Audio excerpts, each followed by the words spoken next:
Halo, selamat malam Sobat Sukses semuanya.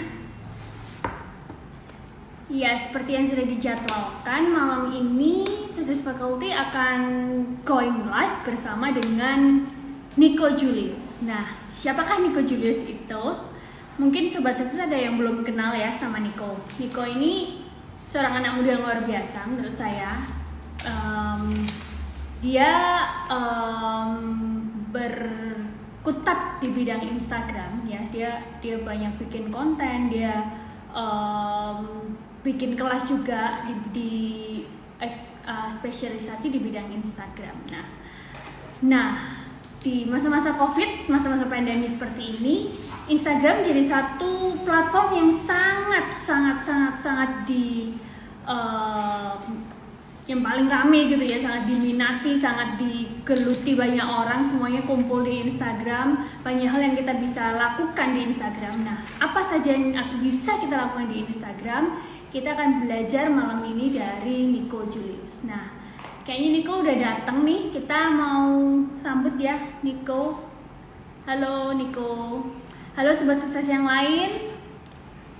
Ada Ajeng, ada Lulu, ada Ninin, thank you banget yang udah join.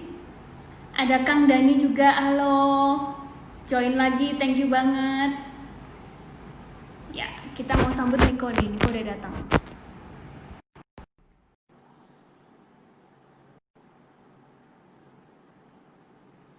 Sobat Sukses, kalau udah mau mulai ada pertanyaan yang mungkin udah tersimpan tentang Instagram, boleh ya langsung ketik. Halo Nico, selamat malam. Halo C Vivi, halo. Halo, ya. Oke, ini aku atur volume sebentar. Oke, apa kabar hari ini Nico? Sibuk selalu? Sehat C, ini live kelima. Live yang kelima hari ini, luar biasa. Benar. Nico memang lagi rame banget ya. Jam terbangnya tinggi banget nih akhir-akhir ini. Biasanya sehari sampai berapa kali maksimal Nico Instagram live? Ini rekor C, kelima. Oh, rekor rata-rata? Benar. Idealnya 2-3 sih sehari. Oke, luar biasa banget ya. Iya. Ya Nico, malam ini thank you banget ya udah mau join dengan Thesis Faculty. Thesis Faculty pengen banget banyak belajar dari Nico tentang Instagram ya. Yang udah kita tahu, teman-teman juga mungkin udah pada tahu semua kalau Instagram hari-hari ini tuh sangat bisa banget ya untuk make money ya Nico ya. Yeah. Nah, nanti kita mau tanya-tanya sama Nico nih, gimana nih kiat-kiatnya supaya Instagram kita tuh nggak cuma jadi tempat ajang apa ya, pamer foto mungkin, tapi jadi tempat yang bisa bermanfaat buat orang lain. Oke, jadi by the way, selamat malam semuanya, selamat malam CV. Thank you ya sudah diajakin untuk live di Success Faculty. Kalau kita ngomongin Instagram, memang Instagram sendiri memang cukup berkembang terutama di 2 bulan terakhir, karena pertumbuhan growth-nya usernya cukup tinggi di angka sampai 10%. Jadi total pengguna kita sekarang di angka 70 juta lah, kurang lebih 69 jutaan gitu. Yang artinya market Instagram di Indonesia itu boleh dibilang ya huge ya, besar banget, dimana teman-teman sangat potensial sekali, baik itu teman-teman sebagai profesional ataupun jualan barang apapun atau jasa itu ya untuk jualan di Instagram. Jadi ya itu kenapa teman-teman harus mulai sekarang sih, karena sayang kan kalau teman-teman ketinggalan gelombang ini gitu. Iya. Nah, kalau Instagram sendiri kan kita memang tahu nih Nico, kalau Instagram itu memang sudah diakuisisi oleh Facebook. Tapi untuk pengguna Instagram dan pengguna Facebook itu banyak mana nih? Kalau pengguna lebih banyak Facebook sih. Facebook itu 170 juta, 160 sampai 170 juta, Instagram 70 juta. Jadi lebih besar Facebook. Oke. Nah, waktu itu saya pernah dengar Nico bicara tentang advertising ya di Instagram dan di Facebook. Nah, kalau itu kan beda ya Nico, advertising di Instagram dan di Facebook. Kalau di Facebook kita bisa masuk ke Instagram juga, tapi kalau di Instagram nggak bisa masuk ke Facebook kan ya? Benar, yes. Berarti kalau tentang Jadi, yang ads gimana tuh Niko? Lebih baik berarti tetap di Facebook ya kalau ads. jadi kalau iklan sebetulnya gini, Ci, sama teman-teman semua yang mendengarkan sebetulnya, kalau kita bicara tentang iklan, karena memang aku backgroundnya lebih banyak di iklan sebetulnya, jadi itu kenapa aku cukup tahu tentang iklan dibandingkan Oke. organik sebetulnya, tapi sekarang justru dijudge lebih tahu organik daripada iklan, sedih juga ya. Padahal ekspertisku pribadi di, eh, boleh dibilang ekspertisku lebih di iklan. Jadi kalau bicara tentang iklan, sebetulnya bagus mana Facebook dan Instagram? Jawabannya sebetulnya bagus keduanya, karena market itu kita nggak tahu ada di mana, dan teman-teman kadang kala saat teman-teman merasa bahwa kayaknya bagus Instagram deh, bisa gitu ya. Yes, hari ini mungkin bisa jadi bagus Instagram sih, tapi besok bisa jadi Instagram mahal dan ternyata Facebook murah. Nah, kalau kita cuma bermain di satu platform, maka kita akan kena pas mahal ya kita bayar mahal, pas murah kita yang kena murah gitu kan. Nah, sehingga yang teman-teman perlu lakukan adalah sebetulnya pasang aja keduanya, karena Facebook akan sebisa mungkin membuat sebuah algoritma kita akan, kalau misalnya lagi murah Instagram, ya dia akan lebih banyak spend hari itu di Instagram.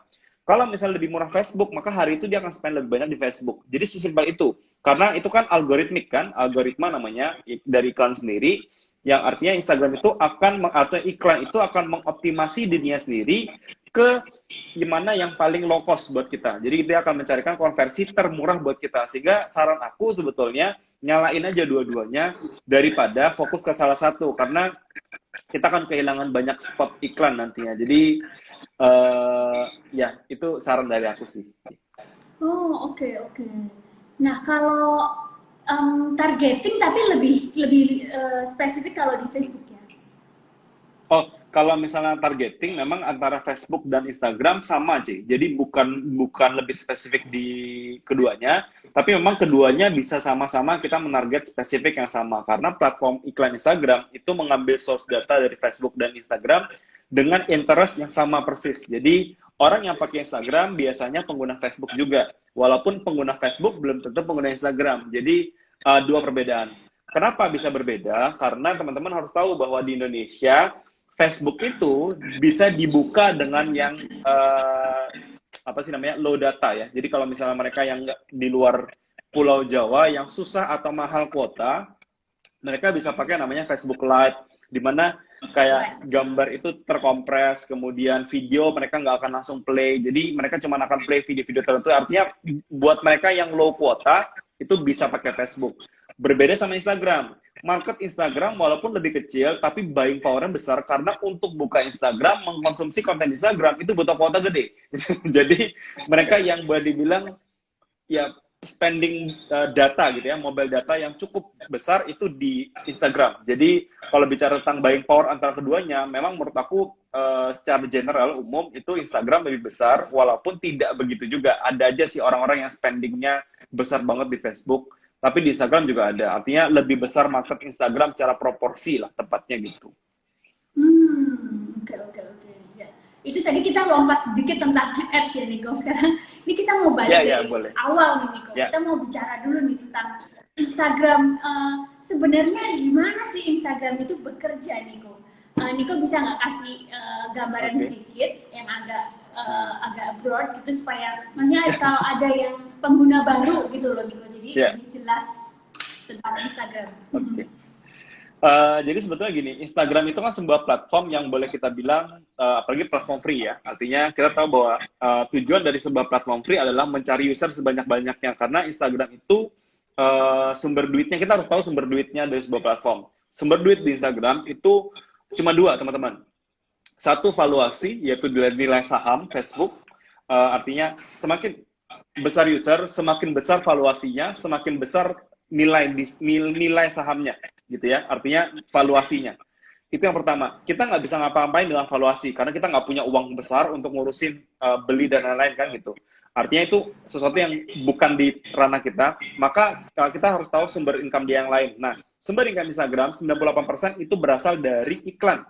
Sehingga Instagram pengen kan akhirnya biar kalau bisa gimana caranya spot iklan di Instagram itu bisa banyak.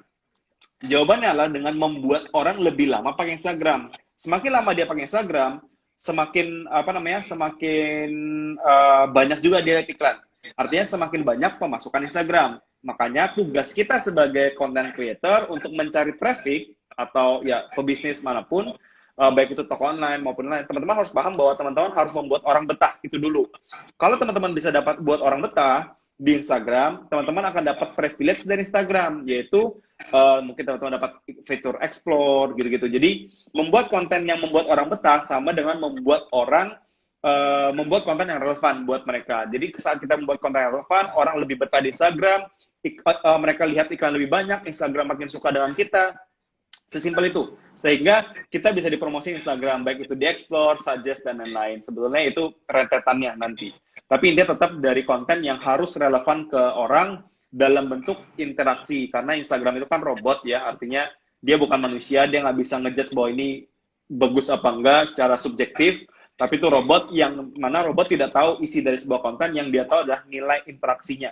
Jadi itu yang dilakukan sama Instagram. Jadi ya mudah sebetulnya ngakalinnya kalau teman-teman tahu cara maininnya. Berarti sebenarnya konten apa yang kita post itu sangat esensial ya Niko ya? Benar banget. Nah, gimana nih Niko, kalau kayak saya, ini kayak ibu-ibu gitu ya, kan kita biasa posting tentang family gitu, kadang kita posting kita posting sedikit, kita posting. Berarti menurut Niko gimana? Itu nggak perlu diposting atau gimana? Sebetulnya gini, boleh nggak diposting? Jawabannya boleh diposting, tapi belikan value di lain. Jadi artinya misalnya gini, karena gini, kita tahu bahwa saat kita posting di Instagram, orang kan butuh sesuatu yang bermanfaat. Sehingga saat misalnya kita posting foto biasa, misalnya posting anak kita misalnya gitu ya, kita kan bisa memberikan sebuah mungkin caption berupa caption cerita, kemudian caption yang mungkin inspiratif, konten yang edukatif. Jadi di captionnya, kita bisa membuat sesuatu yang edukatif. Oh, misalnya anak aku tuh lucu banget ya habis gini-gini. Oh, aku jadi teringat nih cerita kayak gini. Nah, ceritain orang lain yang bisa jadi inspiratif gitu. Nah, atau kalau misalnya ngerti parenting misalnya gitu, atau tips-tips apa tentang rawat rumah atau segala macam, itu kan bisa dengan menuliskan informasinya di caption. Jadi orang tertarik dengan gambar anak kita misalnya gitu ya, kemudian dia lihat captionnya, ternyata di captionnya menarik, nah orang jadi tertarik juga. Jadi tidak harus selalu konten itu edukatif banget untuk bisa membuat orang follow kita. Jadi apapun itu selalu bisa dibuat manfaat kan, tinggal tergantung kita mau apa enggak gitu. Oke ya. Jadi tergantung gimana cara kita pasang ya, cara caption dan lain-lain itu sangat berpengaruh ya. Tapi ya itu kalau kita yang memang bertujuan untuk make money dari Instagram kita ya Niko ya. Ya benar. Kalau nggak mau make money ya udah bikin private aja udah selesai ya Niko. Benar. Itu idealnya sih buat private, karena kan kalau private bot nggak masuk, kemudian kalau public kan akhirnya kita terima semuanya kan, baik itu bot, kemudian ya orang-orang yang mungkin minta fallback gitu. Jadi itu kenapa kalau misalnya memang mau personal banget, Instagramnya saran aku memang di private seperti itu. Karena memang feature private kan untuk membuat privasi akun kan, yang kita pengen lebih personal aja gitu. Kalau ini saya pernah lihat tuh sering juga sih beberapa online shop yang followernya udah banyak banget sih, udah puluhan ribu. Kenapa mereka masih tetap private ya Niko? Kita harus request untuk mau follow. Sebetulnya aku nggak tahu dengan praktek seperti itu. Artinya gini, menurut aku sih gini, aku kurang tahu gitu ya, apakah sebuah tingkat followers semakin besar sebuah akun jualan itu memastikan bahwa orang pasti beli di sana. Jawabannya kan nggak juga sih menurut aku. Karena apa? Ya selama modelnya nggak bagus ya siapa mau beli kan? Atau misalnya harganya nggak cocok gimana kita mau beli? Artinya ya nggak cuma kayak gitu doang, apalagi kalau nggak ada brand. Dan mostly kebanyakan saya perhatikan, apakah ada brand-brand yang besar dan sukses besar karena dia nge-lock akunnya? Kan ya nggak ada. Itu artinya jadi sebenarnya kayak semacam growth hack gitu ya, cara-cara instan yang membuat orang memaksa harus follow dulu kan. Karena coba deh buktikan, ada nggak satu brand yang besar yang memulai progres perjalanan bisnisnya dengan nge-lock akun di Instagram?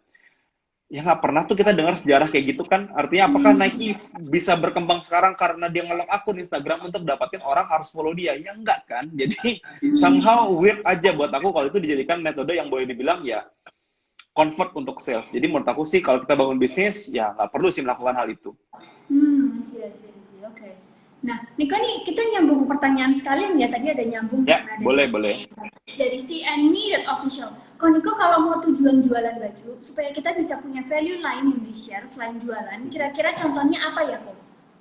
Oh, gini, teman-teman harus sadar bahwa saat orang masuk ke sebuah akun untuk lihat katalog jualan, jangan dicampur dengan akun traffic. Karena nanti dia akan bias, teman-teman. Artinya gini, kalau misalnya teman-teman mau buat traffic, carilah akun traffic. Kalau misalnya teman-teman mau jualan, buatlah akun jualan. Kenapa? Coba bayangkan saat kita sebuah akun. Saat kita butuh traffic, maka kita akan posting banyak konten traffic, kan? Logiknya seperti itu. Agar dia masuk ke postingan kita, lihat postingan kita lain, kemudian tahu-tahu ya postingan kita dia lihat. Problemnya adalah akhirnya saat orang masuk ke konten kita, dia lihat banyak konten-konten yang menarik, dia lupa untuk beli. Itu problemnya. Kalau misalnya kita campur konten jualan dengan konten postingan. Artinya ya membuat bias kan. Daripada seperti itu, fokus dengan satu akun yang generate traffic, kemudian diarahkan ke katalog jualan. Sehingga saat dia masuk ke katalog jualan atau akun jualannya, orang itu sudah siap untuk bahwa gue pengen lihat desainnya dan lain-lain. Dia lihat, dia dapat, dia suka, dia beli. Sesimpel itu. Tapi kalau kita campur ada konten apalah segala macam, dia justru nanti kepo, ini apaan sih, ini apaan sih, ini apaan sih, justru lupa beli kan gitu. Nah, teman-teman sendiri kan yang rugi. Jadi, itu kenapa jangan menggabungkan satu akun dengan traffic yang lain. Nah, kemudian konten untuk cari trafficnya gimana? Jawabannya adalah kalau fashion itu banyak teman-teman turunannya. Apakah bermain di marketnya ibu-ibu, fashion pria, jangan-jangan. Atau pria tuh banyak ya, jangan-jangan fashion anak pria, anak kecil, maksudnya anak kecil, anak laki-laki. Kan banyak, artinya teman-teman yang tahu audiensnya siapa, buatlah akun traffic atau akun publik lah, teman-teman simpelnya terima gitu ya, yang sesuai dengan audiens dari ya decision maker, si pembelinya, produk teman-teman. Jadi mengarahkannya jelas. Jadi seperti itu caranya. Oke. Nah, ini menarik banget nih Niko. Penjelasan Niko tentang dua akun. Saya udah dengerin kelas Instagram organiknya Niko nih. Nah, saya tertarik juga yang topik ini memang. Niko kan cerita tentang untuk bikin dua akun, yang satu akun traffic. Nah, jadi kalau kayak gitu apa nggak pusing tuh Niko? Yang satu akun traffic, terus cara bawanya ke akun katalog kita, dan maksudnya dua akun ini harus namanya sama atau gimana?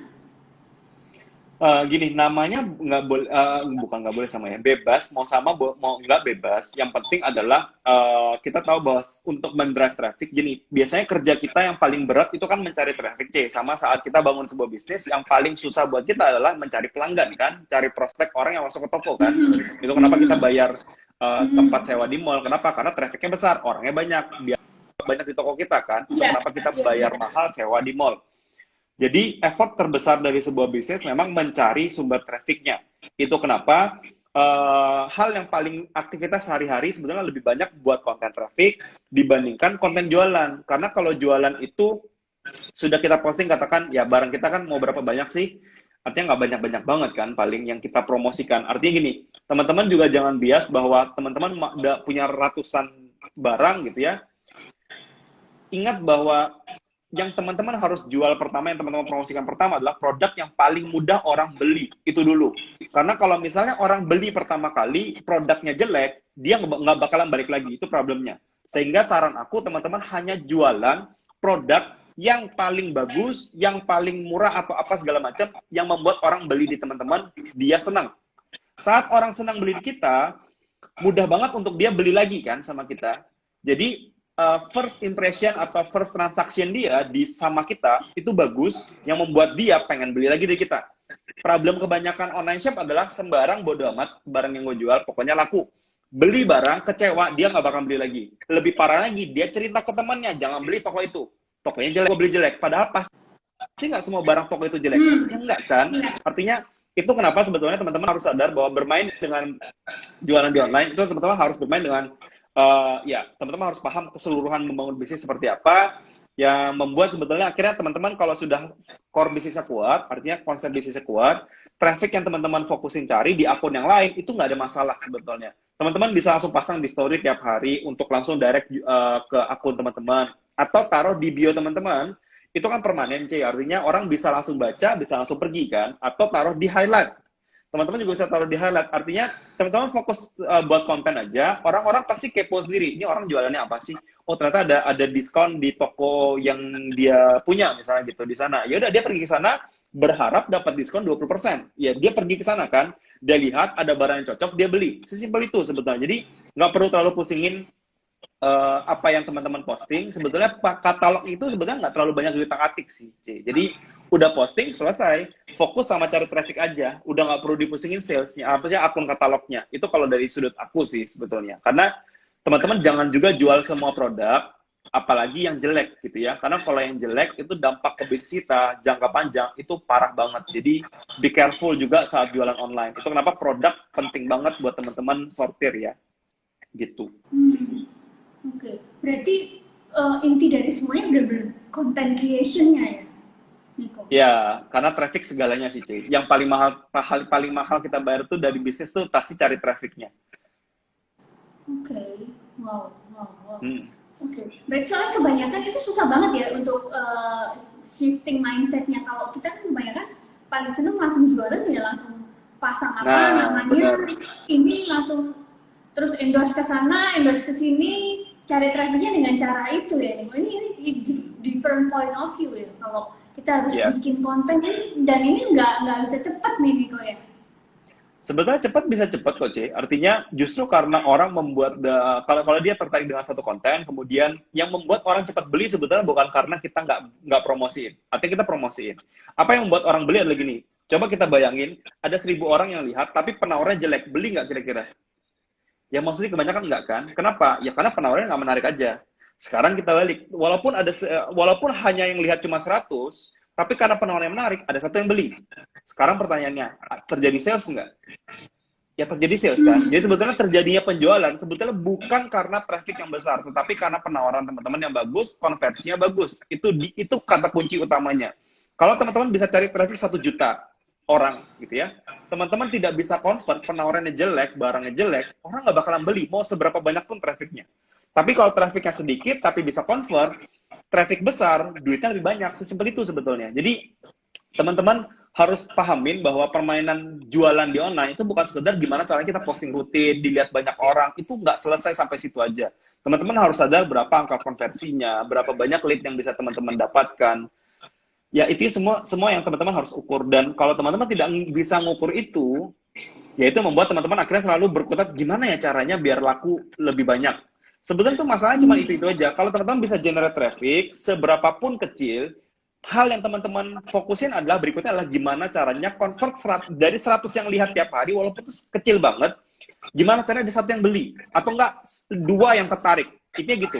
Kalau sehari 2 yang tertarik, maka sebulan teman-teman udah punya 60 orang kan? 60 masa nggak bisa lakuin berapa barang sih? Kan nggak mungkin. Jadi beda kalau kita ngomongin tentang sehari dapat 1.000, sebulan dapat 30.000 pengunjung, tapi nggak ada yang beli satupun, ya percuma kan akhirnya. Jadi traffic jadi wasted. Jadi hal yang penting dari jualan adalah gimana caranya kita bisa nge-grab orang, dapetin lead-nya, kemudian kita bisa nurture dia sampai dia beli. Itu poin utama dari jualan. Jadi kalau teman-teman berpikir gimana cara besarin traffic, teman-teman pasti banyak melakukan sesuatu yang boleh aku bilang, itu yang buat lama, Cing. Karena buat traffic besar, yes, jawabannya lama. Tapi untuk dapatin sebetulnya nggak perlu traffic besar. Itu kan sebetulnya sesuatu paradigma yang salah kan. Masa nggak bisa dari 100 orang kita bisa dapat 2 kontak? Ya nggak mungkin kan. Kecuali penawar teman-teman ya generic, artinya biasa seperti pada umumnya yang membuat penawaran nggak menarik, ya orang nggak mau berapa banyak pun yang lihat, trafficnya udah besar pun belum tentu orang beli. Jadi sama kejadiannya saat ada satu akun besar banget, saat kita paid promote nggak ada yang laku. Sering nggak terjadi? Ya sering banget kan. Kenapa? Ya karena audiensnya nggak sesuai dengan penawaran nggak menarik. Sesimpel itu kok. Oke. Luar biasa. Sampai tertegun, sampai speechless nih. Nah, berarti benar-benar kita kalau jualan online tuh gini nih kok. Karena online shop ini kita nggak perlu spend money. Ya. Ya, dalam tanda kutip ya, kita tinggal buka online shop aja gitu. Ya. Kita jadi kayak nggak terlalu fokus di sana dalam hal kayak oh ternyata harus diginiin, harus tahu caranya posting yang benar, foto yang bagus, analisa lead secara berapa reach yang kita dapat, berapa impression yang kita dapat. Nah kayak gitu-gitu ternyata benar-benar kita harus analisa ya Niko. Iya, nah, karena selama ini kayak mungkin banyak online shop yang kita nggak perlu spend money, kita jadi kayak underestimate kayak hal-hal seperti itu. Benar. Jadi memang karena nggak pakai modal, kemudian teman-teman merasa kayaknya gampang buka toko online, kemudian dan segala macam gitu ya, membuat ya kebanyakan orang memang jadi menggampangkan kan. Padahal kalau teman-teman seriusin benar-benar, teman-teman pelajarin dengan benar, itu sebetulnya sangat besar banget potensinya. Karena hampir semua toko yang aku buat itu salesnya bagus banget. Artinya selama kita tahu konsepnya gitu ya. Pertama kita tahu konsepnya, kemudian kita bisa eksekusiin. Sebetulnya sesimpel itu kok teman-teman. Berhasil di toko online itu tuh nggak ada magic yang luar biasa gimana. Teman-teman harus hafal itu aja. Kalau traffic bisa dapetin konversi ke lead, dari banyak lead teman-teman bisa konversiin ke sales, dari sales teman-teman bisa dapetin repeat order, selesai. Bisnis cuma sesimpel itu teman-teman. Tidak perlu mikirin gimana ribetnya. Karena aku udah belajar banyak sih. Artinya aku udah ngabisin uang tuh ya banyak lah, nggak usah disebutkan gitu ya. Intinya banyak banget, dan inti dari semua yang aku pelajarin itu sama, core bisnisnya cuma ya itu aja, nggak ada sesuatu yang luar biasa gimana. Even aku bayar sampai yang ratusan juta pun kelas ya itu aja isinya, nggak ada yang beda. Artinya sesuatu yang kita udah tahu. Artinya tinggal masalahnya itu kita mau nggak lakuin satu persatu, itu doang sebetulnya. Jadi jangan berarti bahwa artinya gini, teman-teman hanya melepas kesempatan kalau teman-teman hanya sekedar ya buka-buka toko online, kemudian teman-teman ya cuma posting, orang bilang posting aja 4 kali 5 kali sehari ya teman-teman ikutin. Itu bukan cuma kayak gitu ya, teman-teman harus punya fondasi bisnis yang benar, teman-teman harus paham konsep simpelnya. Kalau udah paham itu, teman-teman eksekusiin, fokus dengan satu cara aja. Jarang banget yang nggak menghasilkan uang kok, aslinya kayak gitu. Cuman perkara teman-teman aja yang nggak fokus ya, orang bisa kupingnya tipis kalau aku bahas aku tuh gitu sih. Dengar sini kayaknya bagus, dia belajar. Dia sini bagus, belum selesai belajar sana kan, dia dengar yang sana bagus, dia pindah lagi. Itu yang terjadi kebanyakan teman-teman adalah itu disebut dengan shiny object syndrome, di mana teman-teman salah lihat satu hal yang berkilau, teman-teman kejar itu, kemudian lihat lagi tuh yang berkilau di sana, teman-teman pindah arah lagi. Itu yang membuat teman-teman selalu muter-muter aja. Jadi nggak pernah menyelesaikan sebuah perjalanan kayak gitu sih. Muter-muter tapi nggak ada yang dilakuin gitu mungkin ya. Benar-benar. Ya. Nah, kalau Niko sendiri tuh jualan apa aja sih, Niko? Boleh tahu nggak? Kalau aku ada agensi. Jadi agensi itu bantuin klien, banyak klien gitu ya. Tapi mostly kebanyakan teman sih. Jadi nggak yang ya melayanin banyak perusahaan besar gitu, nggak. Jadi kebanyakan klien-klien yang kita kenalan kita, karena memang digital agency itu ya kita buat memang cuma buat bantu orang gitu ya. Kebanyakan bisnis aku tuh afiliasi, kemudian ada dropshipping. Jadi ada beberapa toko tapi tutup sih karena nggak bisa kirim barang dan lain-lain. Akhirnya tutup gitu ya. Kebetulan aku juga ada startup yang lagi dibangun dan dikerjakan beberapa waktu. Jadi tapi mostly dari 2014 sampai sekarang aku lumayan banyak bergerak di bidang afiliasi, dropshipping sama edukasi. Edukasi online tuh aku udah lihat dari 2014 lah. Tapi bukan buat sendiri, ikut orang. Jadi bantuin komunitas orang. Oke. Tapi sekarang Niko sudah mulai ya ke edukasi yang Niko sendiri. Ya, sekarang buat sendiri, benar. Yang kelas Instagram organik itu ya? Yes. Ya, benar. Ya, itu bagus banget loh Niko. Saya udah dengerin. Oke banget lah.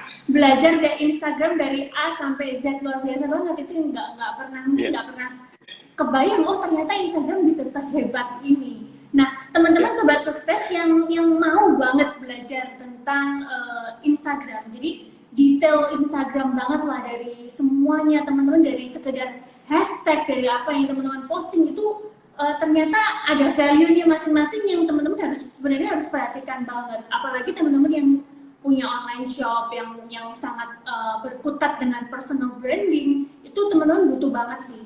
Kelas Instagram organiknya Niko bagus banget sih. Nah, kalau mau itu sekali beli bisa dilihat selamanya kan ya Niko? Bisa akses selamanya kan? Yes. Jadi sekali beli buat selamanya. Wah, termasuk update-nya. Gimana? Termasuk update-nya. Oh, termasuk update-nya. Jadi nanti ada kelas-kelas baru yang akan dimasukkan juga? Ya, jadi ada modul-modul baru kan. Kan Instagram berubah kan? Gitu. Wow, luar biasa banget. Lifetime berarti ya? Lifetime. Oke. Nah, teman-teman kalau yang mau beli ya Niko ya, beli, daftar, bisa masuk akses ke modulnya kelas Instagram organiknya Niko, bisa ketik langsung kelas instaorganic.com/successfaculty ya. Nah, aku tulis deh di komen. Nah, teman-teman yang mulai ada pertanyaan boleh juga loh ketik-ketik sekarang ya. Tadi aku sempat matikan soalnya wajahnya Niko ketutupan ya. Jadi aku matikan Nggak di apa-apa, kolom Ci. komentar. Biasa kok. Iya. Nah, kelas instaorganic.com/successfaculty kalau teman-teman mau ikutan masuk akses ke kelasnya Niko. Nah, ini ada pertanyaan dari Muhammad Fajar 456 nih. Niko, mending milih story Instagram atau pakai highlight dan story aja ya? Gimana sih? Mending milih store di Instagram atau pakai Oke. highlight dan story aja? Oh, kalau misalnya produknya sedikit, saran aku pakai highlight karena itu lebih efisien. Artinya teman-teman nggak terlalu banyak buat akun kan. Tapi kalau misalnya teman-teman mau buat produk jenis produknya banyak, maka saran aku buat aja yang akun sendiri. Tapi tetap keduanya dipakai ya. Bukan salah satu, itu dan. Dan ya. Hmm. Kalau Niko sendiri biasa yang pegang 2 akun itu udah ada tim ya? Iya, itu udah ada yang kerjain sih. Mungkin kerjaan sendiri. Oh, oke ya. Kalau saran Niko buat online shop yang baru gimana Niko? Buat yang baru, buat teman-teman yang baru, saran aku tentukan dulu siapa target audiensnya. Karena ingat bahwa tidak semua target, kita pengen jualan ke semua orang. Tetapi pasti teman-teman tidak bisa dapetin semua orang. Itu realita pahitnya, gitu ya. Dan saya yakin kita semua sadar bahwa kita tidak mungkin melayani semua market. Walaupun kita ngomong di mulut, pengen sih. Siapa yang nggak pengen, kan gitu. Tapi nggak mungkin kan itu terjadi. Nah, maka teman-teman harus paham dengan realita itu. Fokuslah dengan spesifik target market. Siapa yang paling potensial untuk jadi pelanggan. Ingat bahwa teman-teman, ingat ya, role dari bisnis itu gini, man. Bisnis yang bertahan jangka panjang bukan bisnis yang punya banyak pembeli.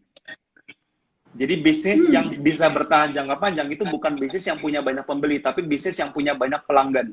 Karena orang yang cuma banyak pembeli, itu cuma beli sekali teman-teman, dia nggak beli lagi. Bisnis yang bisa bertahan jangka panjang adalah bisnis yang punya banyak langganan. Orang yang minimal beli 1, 2, 3 kali. Itu adalah yang bisnis yang bisa survive. Artinya kalau teman-teman buat bisnis hit and run, banyak pembeli, cepat tutup. Itu yang aku lakukan 2-3 tahun yang lalu. Jadi aku 2-3 tahun itu fokus dengan hit and run aja. Ambil produk, jualan, banyak pembeli, ada sekitar ya ribuan pembeli, selesai barangnya tinggal pindah lagi produk berikutnya. Jadi itu capek banget teman-teman. Kita nggak build bisnis, ya? Itu yang aku lakuin. Jadi aku pernah melakukan itu, jadi aku bisa sharing.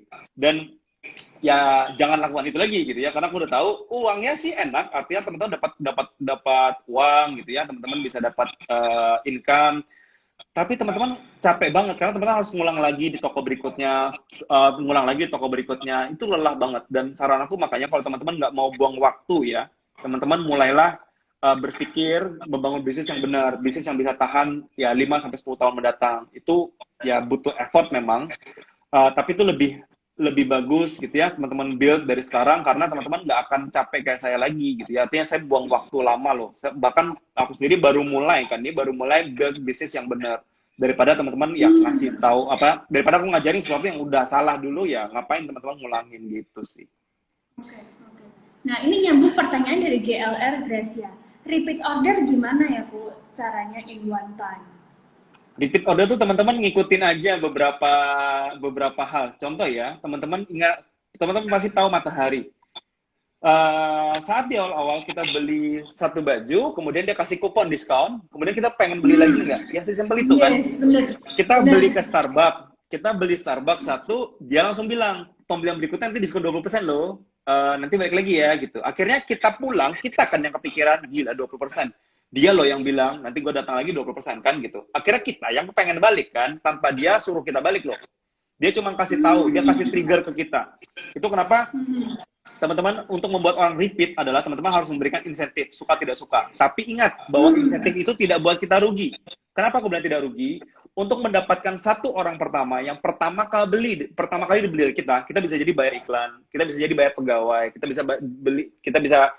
intinya kita keluar biaya sesuatu yang membuat agar orang itu kenal kita kan. Artinya kita yang ngajak ngopi lah segala macam, itu kan biaya. Tapi bayangnya saat dia Iya. udah beli di kita pertama kali, kemudian dia beli keduanya, kan dia yang datang ke kita, nggak ada biaya kita. Jadi itu yang teman-teman Hmm. sebetulnya harus pahamin bahwa ya itulah insentif yang kita berikan ke dia, sehingga dia balik lagi ke kita. Beli lagi, kita tawar lagi, entar next time beli diskon lagi ya. Dia balik lagi nggak? Ya balik lagi kan gitu. Jadi semudah itu. Kalau teman-teman mau dapetin ya repeat order sebetulnya gitu. Oke. Oke, lanjut ke Nining 26. Kok kalau akun kita jualan jasa, apa tetap perlu bikin 2 akun? Jasa apa dulu ya? Jasa kan banyak, tapi mostly kebanyakan jasa kan nggak terlalu banyak ya turunan produknya. Kalau misalnya jasa itu tidak banyak turunan produknya, saran aku ya fokus aja dengan satu akun sih, nggak perlu banyak akun sih. Apalagi kalau misalnya jual jasa kan kalau kita jasa kan yang dibeli jasa kita, maka Personal pasti yang branding dibeli kali kita. ya, kalau jualan Yes, jasa. jawabannya adalah personal branding. Jadi teman-teman lakukan personal branding, itu jawabannya. Terlepas jasa apapun lah. Hmm. Nih, oke, lanjut dari Franak ya. Kok saran buat Ya. konten akun berkebun dong? Saya mau jualan starter kit berkebun. Ada nggak sarannya? Wah, saya nggak tahu kalau yang spesifik kayak gitu ya, karena saya nggak tahu audiens Anda seperti apa, saya nggak tahu market Anda seperti apa, saya juga tidak tahu pengetahuan tentang berkebun. Jadi yang tahu apa kontennya pasti Anda. Cuman logika berpikir yang saya bisa ajarkan adalah gini, berangkat dari siapa audiens potensial kita, itu dulu. Kalau misalnya kita nggak tahu potensial audiensnya, ya mau sampai kapan kita juga bingung buatnya apa. Artinya gini loh, teman-teman harus berpikir dari sudut pandang si potensial audiens. Apa yang membuat dia membaca sesuatu dan menjadi kepikiran, oh iya kayaknya gue butuh nih starter kitnya misalnya gitu. Apa yang membuat orang seperti itu? Sama, kalau misalnya kita apa sih yang membuat orang jadi pengen beli kopi misalnya saat aku sharing tentang tahu nggak sih kopi Toraja itu harum banget misalnya gitu ya, atau segala macam misalnya gitu ya, yang membuat bahwa waktu aku teredukasi tentang kopi, mendadak aku jadi kepengen minum kopinya. Penasaran kan? Nah, itu sama. Saat teman-teman buat konten, buatlah sebuah konten yang relate dengan produk teman-teman. Sehingga saat dia baca, dia jadi penasaran bahwa, oh iya, kayaknya aku butuh barang itu, yang produk yang kita jual. Jadi sebetulnya membuat konten itu semudah itu sih. Oke. Oke, kita lanjut ke pertanyaan selanjutnya.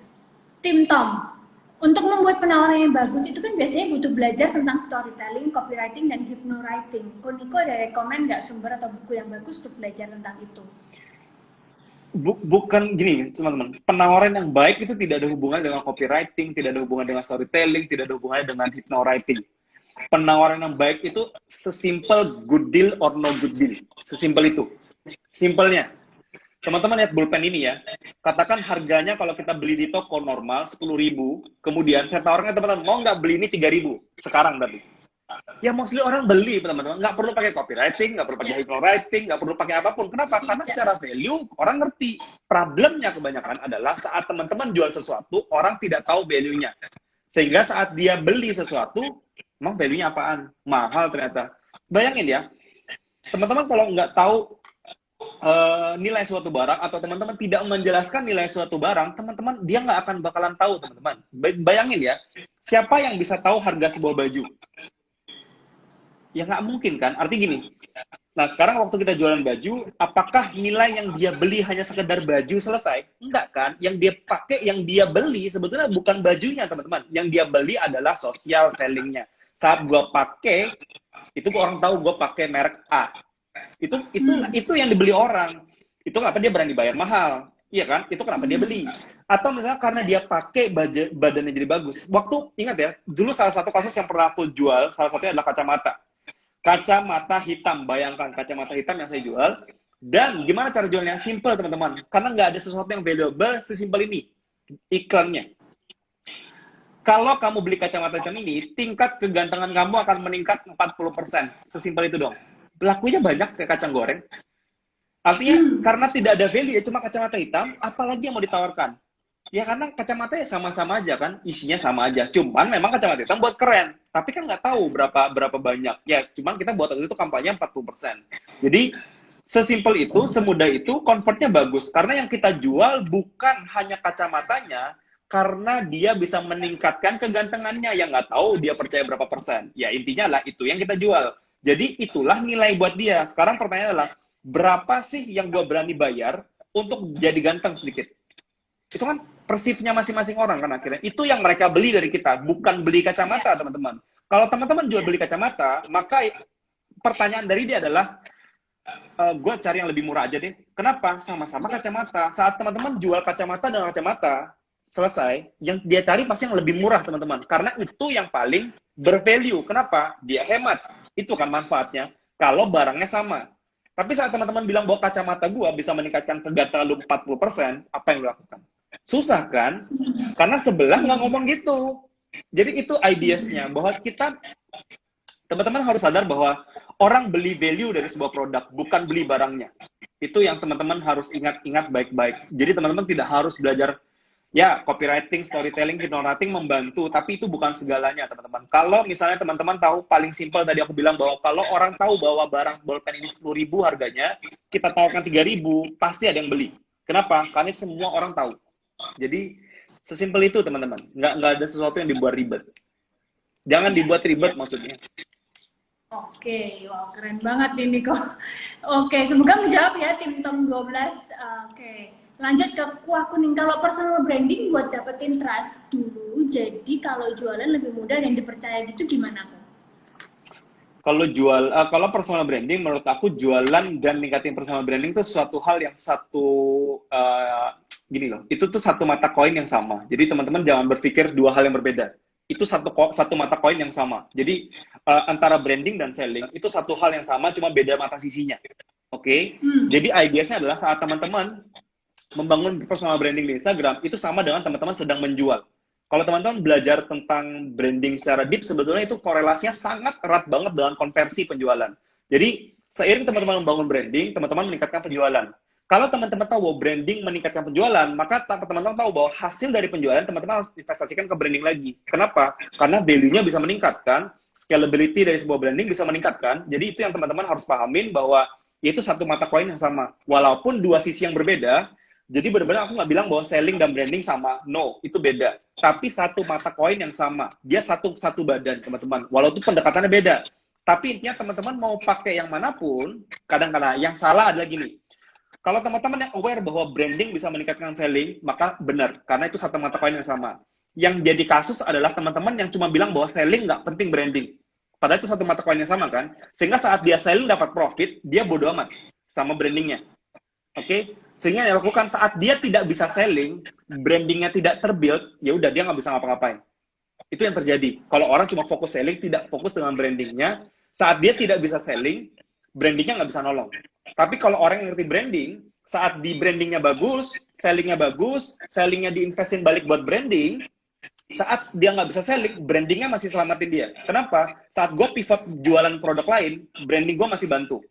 Itu artinya sama seperti kita pengen bantu teman yang baik. Karena kita tahu bahwa teman itu baik, kita pengen bantu kan. Walaupun dia susah, kita tahu mungkin kita nggak bisa beli produk dia yang lama, tapi karena dia susah sekarang, kita bantu. Kenapa? Karena branding dia bagus buat kita. Pertanyaan, kita mau nggak bantu orang jahat? Ya nggak mau lah. Siapa yang mau? Artinya satu mata koin yang sama kan. Satu orang bisa punya bisnis yang beda, dia bisa jualan barang yang sama, tapi orangnya, brandingnya itu beda kan. Sama dia orang baik, ya kita suka sama dia, sesusah apapun kita pasti tolong. Jadi sama di media sosial sama teman-teman. Hanya bedanya teman-teman sadar apa nggak sadar, itu doang. Jadi seperti itu antara branding dan selling. Oke. Nah, kalau ini saya punya pertanyaan pribadi kayak gini nih. Ya. Kalau kayak misalnya ibu rumah tangga nih, kita mau kita bangun trafficnya dari IG pribadi kita, dari personal kita bangun brandingnya gitu. Dari situ kita posting jualan. Nah, itu gimana menurut Niko? Jualnya di mana dulu? Di feed? Di feed dan di story mungkin? Gini. Kalau misalnya akun personal, saran aku adalah jangan dinodain dengan jualannya di feed. Kenapa? Karena akun itu, konten feed kita, atau feed kita, itu seperti kayak historical kita. Jadi sebisa mungkin dia bersih, dia orang gampang menikmati, orang gampang mengkonsumsi apa yang, kalau misalnya itu lifestyle, kehidupan pribadi, banyakkan foto-foto kita gitu ya, sama keluarga, ya nggak apa-apa. Fotolah keluarga. Tapi kalau misalnya jualan, terus di mana dong? Jualannya di story. Jadi jualan di story, jualan di bio, jualan di highlight. 3 itu tempat jualan, selain dari feed. Jadi saran aku, feed bersihin aja dari konten-konten jualan, fokus dengan yang namanya bangun konten-konten yang sifatnya daily activities, lifestyle gitu, nggak apa-apa. tapi jualannya di story. Nah, itu jualan yang paling bagus menurut aku di story. Walaupun, karena gini, teman-teman, artinya Cece sendiri dia posting di feed, apakah bagus performanya? Jawabannya pasti enggak, kan? Pasti jelek, kan? Kenapa? Ya karena orang nggak suka dijualin, C. Itu simpelnya. Tapi orang suka beli. Karena saat orang lihat konten feed Cece, lihat bahwa, oh, misalnya CVV lagi di mana, lucu ya anaknya misalnya gitu kan. Kemudian dia lihat profilnya, oh, ternyata CVV ternyata ada jualan apa nih misalnya. Kan orang yang pengen beli jadinya. Bukan orang ditawarin kan. Kalau konten feed, itu kan feednya muncul di orang, C. Anggapannya Cece nawarin dia kan. Tapi kalau story, itu kan dia penasaran dengan Cece, dia baru lihat-lihat kan. Dia lihat di highlight, dia lihat di bio, dia lihat di story. Itu kan karena dia yang lihat. Itu kenapa jualan di story nggak berat. Kenapa? Karena orang yang ke story. Tapi kalau di feed jualan, feed itu kan yang datengin aku, Ci. Ngerti kan maksudnya? Itu kenapa aku bilang orang tidak suka dijualin, tapi orang suka beli. Iya. Jadi kayak gitu caranya. Oke. Jadi di feed sebisa mungkin jangan dinodai ya oleh barang-barang dagangan. Oke, lanjut pertanyaan berikutnya. Kok Niko banyakin follower gimana? Tadi udah dijawab ya sebenarnya dengan konten ya Niko ya. Lanjut ya. On the top, kalau usaha kita cafe and resto gimana untuk naikin traffic di IG-nya ya, Ko? Ada ide nggak Niko? Gimana sih? Kalau usaha kita cafe and resto, gimana untuk naikin traffic di IG-nya ya? Cafe dan resto jawabannya adalah baca postingan saya yang terakhir. Baca di postingan by Niko Julius. Yes, itu yang terakhir. Oke, Niko, kita penasaran nih sebenarnya. Niko ada nggak sih akun IG pribadi? Ada, cuma lagi di hide. Oh, bisa di hide ya? Iya, lagi di namanya deactive. Jadi aku matikan. Tapi kalau mau dinyalain nanti bisa nyala lagi kok. Jadi yang Instagram.com/Niko Julius udah nggak ada, itu memang punya aku sendiri. Itu akun pribadi. Oh, itu yang Niko posting tentang kehidupan pribadi, keluarga seperti tapi itu. Udah nggak posting sih. Iya. Tapi itu isinya adalah ya kehidupan aku sih. Karena itu kan Instagram dulu memang aku pakai buat itu. Jadi bukan pakai buat jualan. Iya. Oke. Kalau lagi di head nggak bisa posting apapun ya? Nggak bisa. Di search juga nggak muncul soalnya. Oke. Kok introvert susah banget personal branding, pendapatnya? Enggak, bohong. Saya orangnya, aku lo orang introvert. Serius, aku orang introvert. Menurut aku gini, introvert dan extrovert itu skill buat aku. Itu sesuatu yang bisa dipelajarin. Buat aku dulu, untuk muncul, untuk di depan kamera, itu weird teman-teman. Aneh-anehnya. Bahkan aku dengerin suaraku sendiri, itu geli banget ya. Artinya, ya sampai sebegitu ekstrimnya. Tapi karena kita semakin sehari semakin mencoba, artinya paling simpel adalah introvert nggak bisa muncul di kamera, bohong banget. Rekaman sendiri, delete rekam lagi, sampai teman-teman kebal sama nonton diri sendiri. Sesimpel itu kok, itu skill yang bisa dilatih. Jadi nggak ada alasan introvert nggak bisa personal branding. Nggak juga, lagian loh, nggak ada yang suruh teman-teman muncul mukanya. Lihat postinganku, ada nggak muncul videoku? Maksudnya muka aku di postingan? Nggak ada teman-teman. Ada kecil logo itu doang kan? Apa masalah dengan memunculkan satu logo kecil dan fotonya cuma satu lagi, bayangin coba. Itu kurang introvert apa lagi? Nggak ada postingan gue sendiri, nggak ada gue di berbagai macam pose gitu, nggak ada. Ya postingan gambar-gambar orang, vektor-vektor lain. Ya baik-baik aja tuh. Jadi cuma bedanya aku sudah mulai nyaman dengan muncul di video, live, dan itu ya karena pengalaman sih dan skill yang bisa dilatih. Artinya live seperti ini memang bukan hal yang baru buat aku, karena aku udah mulai live itu ya artinya ngomong di depan publik udah dari 2015. Jadi udah lumayan lama teman-teman. Tapi pertama-tama aku suruh ngomong ya juga, artinya nggak berarti yang ya langsung perfect gitu, enggak lah. Artinya gemetar nggak di panggung? Gemetar lah. Siapa yang nggak gemetar kan gitu. Bahkan orang normal aja ya gemetar kan gitu. Justru kita normal kayak gitu. Jadi menurut aku nggak ada alasan. Itu adalah buat aku adalah mental block doang yang teman-teman sebenarnya takut dengan sesuatu yang ketakutan itu belum terjadi teman-teman. Artinya teman-teman banyak yang mikirin, jangan-jangan nanti kalau kita lakuin ini nggak ada yang nge-like. Ya kan belum diposting. Siapa tahu ada yang nge-like apa enggak? Ya posting aja, apa susahnya kan gitu. Kalau kita terlalu cepat menjudge sesuatu, itu yang membuat kita nggak bisa growth. Itu yang aku bilang, Kalau kita terlalu cepat ngejudge diri sendiri atau sesuatu, ya itu kita nggak bakal bisa maju kalau kayak gitu. Jadi hal yang paling penting adalah teman-teman nggak boleh judge, jadilah objektif. Lakukan, baru evaluasi. Sesimpel itu, teman-teman. Hidup juga kayak gitu. Nggak ada yang benar sampai ada yang salah. Ya. Tapi untuk bangun personal branding, apa harus lewat video? Kan nggak juga kan, Niko? Benar, jawabannya enggak. Artinya postingan biasa aja yang nggak ada pengaruh kan. Kan nggak ada yang minta Anda muncul dalam bentuk video. Buat aja konten yang bermanfaat, orang suka, dan personal branding Anda terbangun kan, gitu. Iya, iya. Personal branding bisa kok lewat tulisan, lewat konten yang bagus ya. Nggak perlu keluar mengajar kita juga bisa ya. Oke. Benar. Nah, Niko nggak terasa tinggal 10 menit ya. Cici punya pertanyaan yang sangat menarik nih. Salah satu ini Cici ambil dari kelas Instagram organiknya Niko ya, di modulnya itu. Ya. The power of micro commitment itu sangat menarik banget sih buat Cici ini. Boleh ceritain sedikit nggak buat teman-teman sobat sukses di Success Faculty ini, Niko? Oke, jadi sebenarnya gini, kenapa micro commitment? Jadi kenapa sebenarnya ada yang disebut dengan micro commitment? Jadi aku tuh tipe orang yang bosan banget, jadi moody banget teman-teman. Dulu aku pernah banyak beli namanya buku planner, jadi workbook planner. Jadi kita disuruh menulis kira-kira 1 minggu ke depan kita mau apa, 1 bulan ke depan kita mau apa. Aku ikutin. Problemnya itu nggak pernah works buat aku, nggak tahu kenapa. Jadi udah beli berbagai macam, ikutin banyak metode, bahkan beli billboard yang segitu panjang, yang kalender yang detail-detail gitu. Nah itu nggak pernah works buat aku, nggak tahu kenapa. Sampai aku ketemu bahwa ya hidup itu semudah kita tackle down yang di depan. Jadi menurut aku ya ini sesuatu yang menarik buat aku kan. Akhirnya aku coba yang disebut dengan micro commitment. Buat aku micro commitment itu simple banget. Saat kita pengen komit dengan satu hal, kita tahu bahwa untuk bisa berkembang postingan, maka kita harus posting di Instagram. Itu aku tahu kan waktu aku mulai. Jadi artinya aku tahu bahwa aku harus posting fit konsisten. Dan itu yang aku lakukan. Jadi aku nggak pikir tentang berapa lama aku bisa tahan gitu ya. Tapi bodo amat. Yang aku pikirkan tiap hari adalah pokoknya aku bangun tidur harus posting 1. That's it, selesai. Jadi bangun tidur gue harus posting 1 nih. Udah apa segala macam lupa, gue harus ingat masih belum posting nih. Sudah posting 1 udah tinggalin. Gue nggak pikir tentang Instagram lagi, bodo amat. Bodo, like, nggak sembarang. Gue tinggalin. Besok bangun tidur, posting buat satu lagi, posting selesai, bodo amat semuanya. Jadi cuma itu yang aku lakukan, micro commitment, sampai terbentuk namanya habit atau kebiasaan. Yang awalnya namanya buat konten karena namanya kita memaksa diri gitu ya, harus membuat satu konten. Waktu pertama aku buat tuh 3 jam, 4 jam buat satu carousel. Jadi ya sampai segitu effort. Jadi aku awal-awal hari itu begadang, tiap hari itu cuman buat penyelesaian satu carousel. Jadi ya tuh effort besar banget buat aku.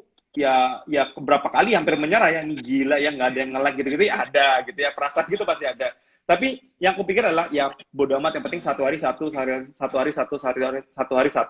sampai terbentuk sampai 1 bulan pertama. Bulan kedua itu udah enteng banget teman-teman. Aku udah mulai buat konten itu mengedit dengan format yang sama, desain yang sama, justru bahkan lebih bagus. Itu cuma butuh waktu sekitar 30-40 menit. Sekarang 30-40 menit. Jadi ya itu bentuk dari habit. Saat bisa itu karena terbiasa. Itu yang aku ambil ya, artinya dari micro commitment. Saat kita pengen bentuk sebuah habit, jangan fokus dengan ujungnya, teman-teman fokus dengan langkahnya satu persatu, 1 langkah sehari, 1 langkah sehari, 1 langkah sehari, sehingga teman-teman tetap sampai di ujung. Itu apa yang aku ambil dari micro commitment, dan menurut aku bisa berlaku buat semua orang, karena aku yang udah coba banyak dan ngabisin duit nggak jelas buat barang nggak penting gitu ya, nggak bisa works, dan menurut aku yang works ini. Jadi itu sih. Ya, di modul The Power of Micro Commitment tuh ada satu quotes-nya yang Cici suka banget. Sukses bukan datang dari sesuatu yang dilakukan kadang-kadang, tapi datang dari sesuatu yang dilakukan terus-menerus. Benar. Itu luar biasa banget. Itu quotes dari James Clear ya, Niko? Atau itu Niko yang bikin? Bukan. Dari orang sih. Oke. Nah, di situ Niko juga jelasin ya, Niko belajar tentang atomic habits ya, the power of tiny gains. Ya, jadi kita kemenangan-kemenangan kecil yang kita lakukan tiap hari itu yang membentuk kesuksesan kita. Ya, benar banget. Itu Niko sebenarnya sesuai banget dengan apa yang dipercaya oleh Success Faculty juga. Kita punya belief kemenangan-kemenangan kecil tiap hari yang akan membentuk suatu kebiasaan, dan kebiasaan itu yang menentukan kesuksesan kita gitu. Ya, Nah, benar. kita itu belajar namanya ilmu NLP. Ini kok tahu nggak tentang NLP? Tahu sih. Ya, itu Tapi nggak tahu dalam.